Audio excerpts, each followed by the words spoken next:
Ola, amiguiños e amiguiñas, benvidos un día máis a Contos en Galego. O conto de hoxe...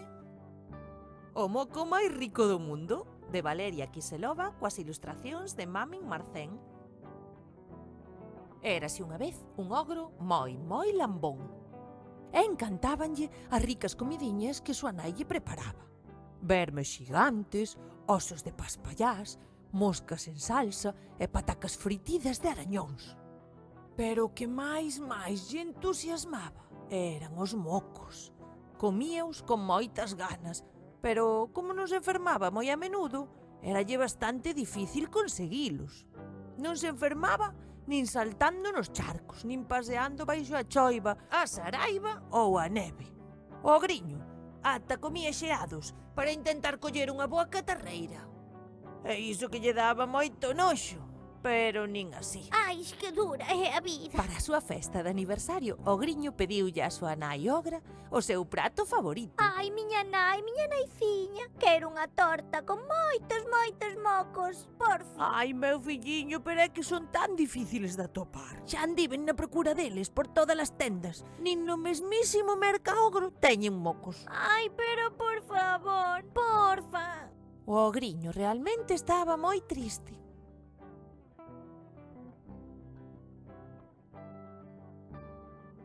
A nai ogra falou co pai ogro. Ai, teremos que facer algo, É o noso único fillo e só ten un aniversario ano. Está ben, faremos un concurso entón para elixir o moco máis rico do mundo. A familia publicou un anuncio no xornal. Chamaron á radio e ata a mesmísima tele veu cubrir o evento. Buscamos o moco máis rico do mundo. O día do concurso, ao redor da cova dos ogros, xuntáronse centos de participantes. O xurado tiña que valorar a calidade, a cantidade e, por suposto, o sabor dos mocos.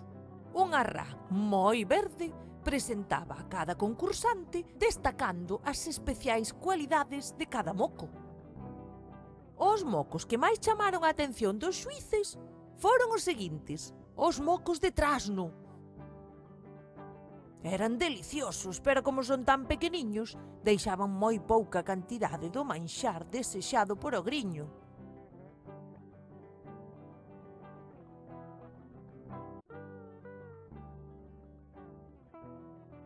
Os mocos de dragón.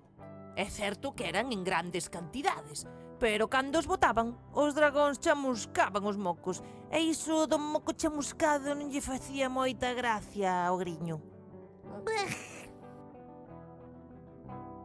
Os mocos de bruxa.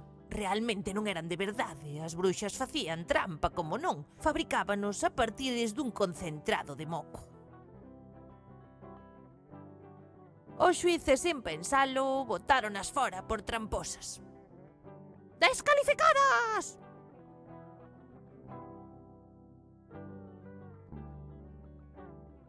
Os mocos de serea.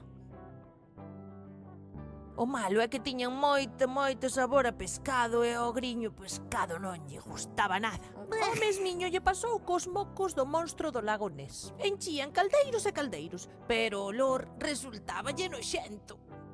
O griño xa empezaba a desesperarse un pouco. Pero entón apareceu un neno. Cunha catarreira, pero unha catarreira boa, E cuns mocos que parecían estalactitas. O neno sacou un prato dourado da mochila e esbirrou estrepitosamente. Encheuno de mocos. O griño probounos e pareceronlle unha delicatesen, até cerrou os ollos para desfrutalos máis. Eran deliciosos. O griño convidou a todos ao seu aniversario.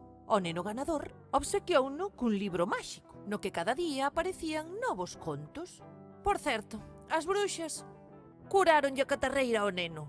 O griño enfadouse moitísimo. Onde ia atopar el agora uns mocos tan deliciosos? E ata aquí o moco de hoxe, digo, o conto de hoxe, nenos. Unha aperta.